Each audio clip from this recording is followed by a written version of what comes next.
I can't believe it is Thursday again. It feels like Thursday comes quickly every week, especially when things are as busy as they have been.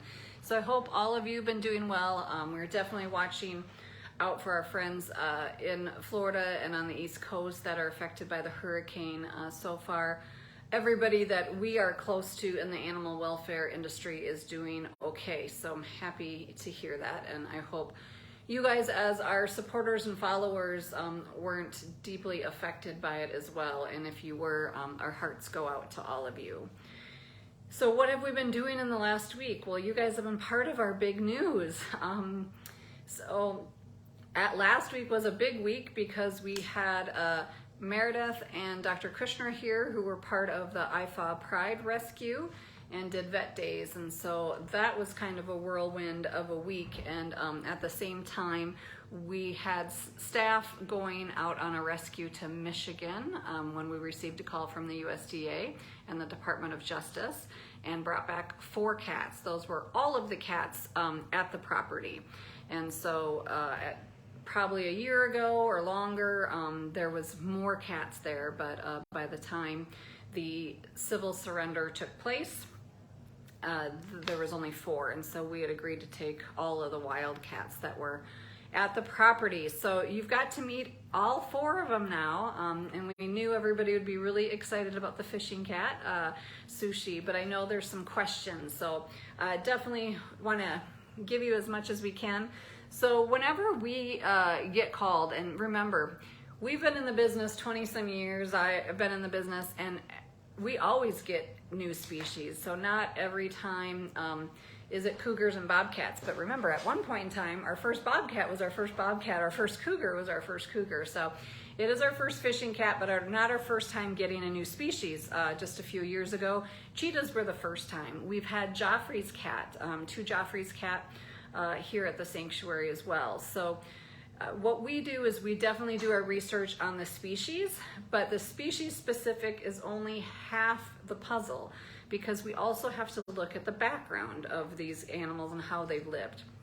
And so a lot of people said, what is Sushi's habitats going to look like and things like that. Well, we know from photos and from being on site that the fishing cats were kept in kind of, I would say, like pie-fert panels, kind of 10 by 10, 6 by 10 areas. They had bedding on the ground, some perches, but it was not a fishing cat habitat, to say the least. Being that Sushi was born in captivity, mother raised in those conditions, we are helping her explore being a fishing cat, and she's catching on very, very quick. But what that means is we gave her pools, but with just a little bit of water. We know her diet was mostly chicken, and so we've tried to keep things consistent because we also don't want diarrhea. And so we've started merging in mackerel into her diet, which she likes. She first was not using the pools at all, except just for pooping in. She was not in there at all. But over the last few days, she's started to going in more than pooping in them. And then today, what Elise has been doing is she has a pool indoors and outdoors. The pool inside is a bigger kiddie pool, still has the rocks because they like to actually climb the rocks as well, but it's not as deep as the one outside. And she's right now preferring the more shallow pool. And Elise actually put a floating bowl in the pool with mackerel in it so that she would go in there if she didn't want to go, have minnows or anything like that in the water, that she would learn. And guess what? I ran in there really quickly to set a GoPro and in her indoor room, and I saw her tail go right out. So she was in her indoor room, and when I looked in the pool, there's fish parts on the bottom of the entire pool. So she is starting to figure out what to do. Sadly, we have tigers like Nikita that were here, and even Tiger Winona, that never grew up with a pool. And even though tigers love pools, those are 2 tigers we have that'll never have been in a pool their whole lives here at the sanctuary. And Nikita passed, but Winona still does. We fill her pool every day. We put toys in it every day. We've given her low pools. We've given her in-ground pools. Winona won't use it. So thinking that little Sushi will just be this, yes, there's nature nurture. She needs to learn a little bit about being a fishing cat, and so we're really thankful to do that. Some other people have asked, since she's a fishing cat, can she go to a zoo with other fishing cats? Fishing cats are pretty, very independent cats, and so if they're raised together, they can usually stay together in captivity, but introducing them is challenging. Also, because she was privately bred, she does not have any genetics that can contribute to conservation. So zoos were not an option for her, but we definitely are, and we're gonna do everything to customize her space. So the biggest thing is over the winter months, we first just need to get to know her, sedate her, get her healthy. We've already had all the diets overnighted and delivered before she arrived, and what a fishing cat would need. And she, at first she didn't like it, and now she's liking more and more of it. And so that's great. And then over the winter, she's gonna be in quarantine because it's a big indoor space plus the outdoor side. And because she's a warm weather cat, just like her others, she's gonna be spending more time, I bet you, indoors in the heated areas. And so in that area, we can keep a pool there year round. In the really short term, you guys have already helped us buy one. We want 2 of the outdoor water fountains that can be near the pools. And so we're gonna start graduating her to what she will naturally should already know how to do. And then next year, we will definitely over the winter plan for what her permanent habitat is. So we don't know what that looks like yet. We want to get to know her better. We definitely know it's going to include in-ground pools, things like that. It's going to be an indoor area, probably a larger indoor area.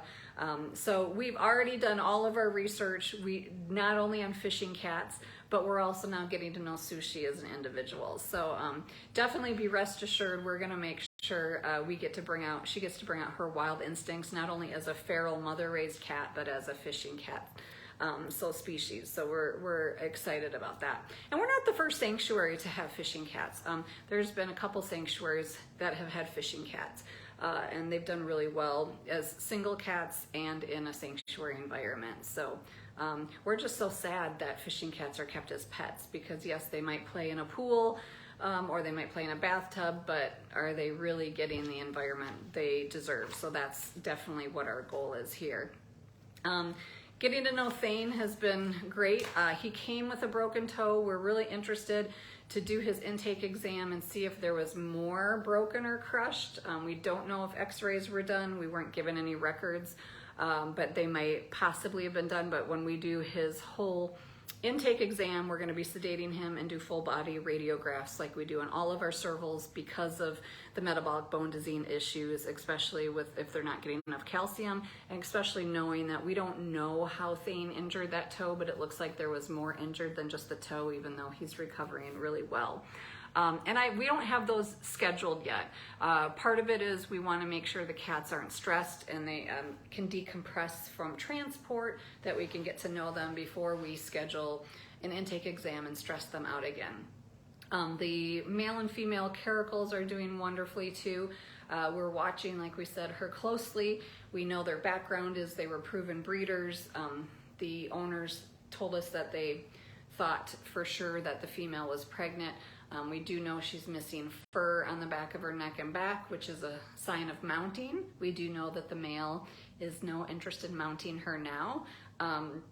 If she was a domestic cat, we would bring her right into the hospital and ultrasound and see if she's pregnant.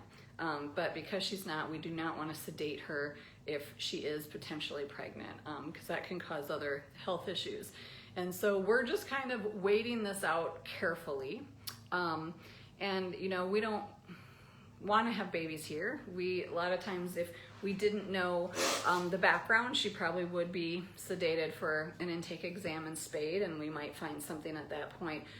But since we have somewhat of a knowledge that they believe she's bred and pregnant, we will probably let that take its course if we need to. We don't want more animals living in captivity, but we do feel there is some behavior and some physical signs that make it feel not comfortable for us to do an intake exam and spay at this time. So we'll keep everybody posted on that, and we're watching her really closely. So also, I know you guys step up all the time and do amazing things for us.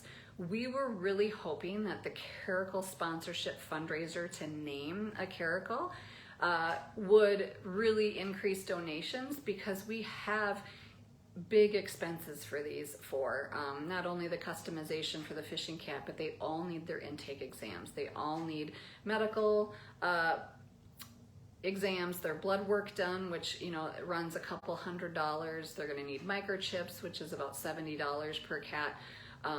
Spaying and neuter, that's vet time, anesthesia, immobilization drugs, and any aftercare drugs. And so we're hoping we would get more sponsors for the male and female Caracal, and we were hoping that then it would be really exciting to have more of you be able to be in the raffle for deciding the name.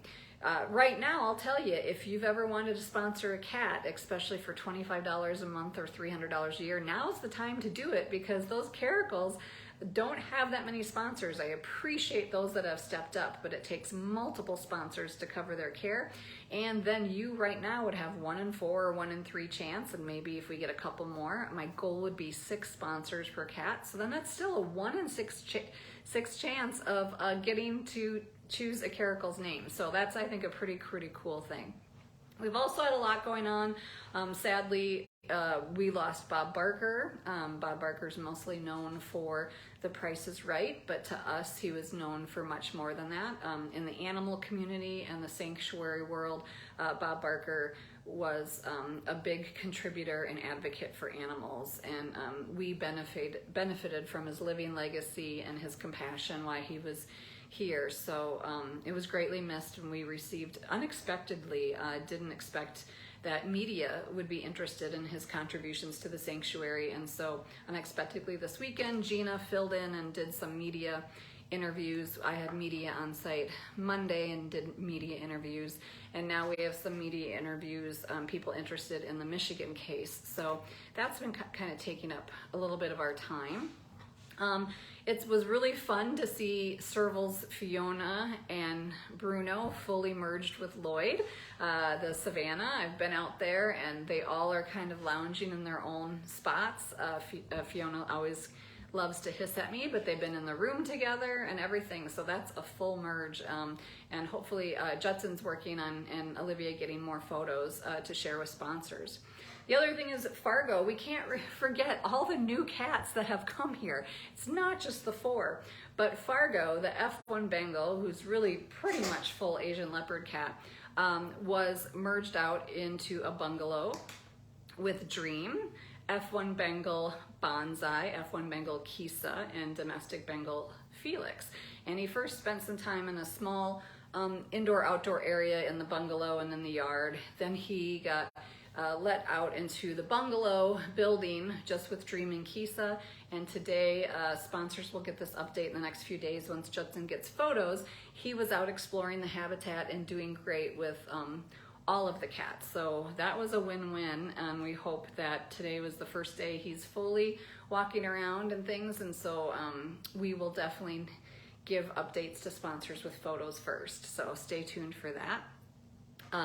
Spent some time with Bengal Topper. He's kind of one of our lone of many Bengals who do not want to be with other animals.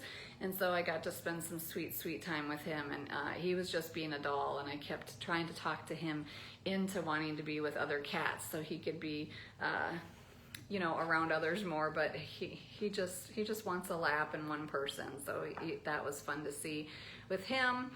Bosco, the serval, is, I've been giving him Supreme treats because he loves Supreme, just like all of the cats I'm really close to. And I was laughing because I was feeding through the fence on a spoon, and Lizzie, the serval, realized that Bosco, as old as he is, and he's trying to bite off kind of that Supreme, that he was dropping more than he was eating. So then she was laying on the ground eating the stuff that was dropping off the spoon and under her head. So it was that was cute that they were doing that. I tried with Noondan Phoenix. They do not like Supreme, I tried with Little Diva and Scarlet. They didn't like Supreme, but Zambuca definitely wanted Supreme, but Zambuca eats everything. So those are kind of some little cat updates. And then Erin. Erin is another new resident. Erin, the new cheetah. She is absolutely stunning and beautiful and really easygoing, but still no love connection with the boys.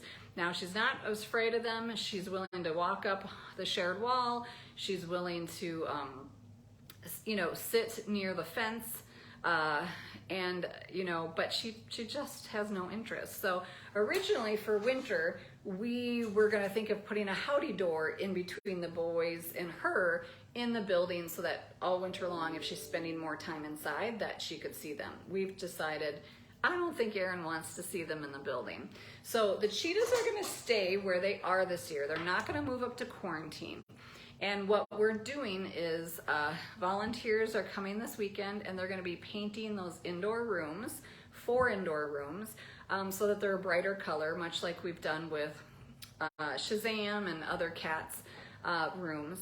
And we are going to give them each 2 rooms together. So we have to have the welder build kind of a larger door that can go in between the 2 rooms, so we want it to feel more like one big room versus just a small tunnel she has to go through, and same with the boys. So they'll stay where they are, but they'll have bigger indoor space than they do now, and then we are gonna replace their mangers with heated outdoor dens. Now, we still want them to use their rooms, but we know, and we've been told that Erin really likes to be outside. So when we don't have extreme temperatures, they can choose to still be outside, but they'll have heated insulated dens to do that during the day, and then they'll still come in at night. And so I know people were talking about they would want to donate to her manger. Erin really likes to stretch out, so I don't know if the manger she would use, but I think she will use the den box in the winter. So if donating to this post or anything really helps us do those special individualized treatments for each cat. And then Baby, as you got to see on the live post today, he is being so picky with meds. I got to see it firsthand today. He was fed his morning breakfast with his gabapentin pill. When I went in the afternoon with Elise to clean his room, he had bit into that gabapentin pill, which was in beef, and left it on the floor. Then every other piece of beef in his bowl, he picked up, he put it through his teeth little by little to make sure if there was a pill, and then he spit it on the floor. So he's getting really, really smart. But Elise and I cleaned his room, and if you've ever had a cat, with kidney disease end of life, they urinate a lot, and Baby was no joke. He definitely had so much in his room, and so when we picked everything up, we just had to mop it, clean it. He had hidden it really well under his arthritis mats and things like that, but I haven't smelled like that strong of bobcat cat urine in some times. And that's kind of it. We're getting, we know we have a light kind of weekend when Labor Day comes. We're hoping people here get their summer vacations and days in before winter hits. It's so important for anybody that has long, extended winters to be able to enjoy the summers. And we will schedule, we're still meeting and scheduling when those vet days will be for the new residents, plus the moves that we're doing before winter and where cats are gonna go and things like that, anybody that needs to move before winter. So I appreciate, as always, tuning in. I appreciate your support so very much. And I look forward to sharing more with you about the new cats. And like I said, it's not just the 4. We've got Erin, we've got Fargo. It's amazing how the population changes here, and each cat that comes is just as special as the ones that were there before them. So thank you for welcoming the new cats to your family as well.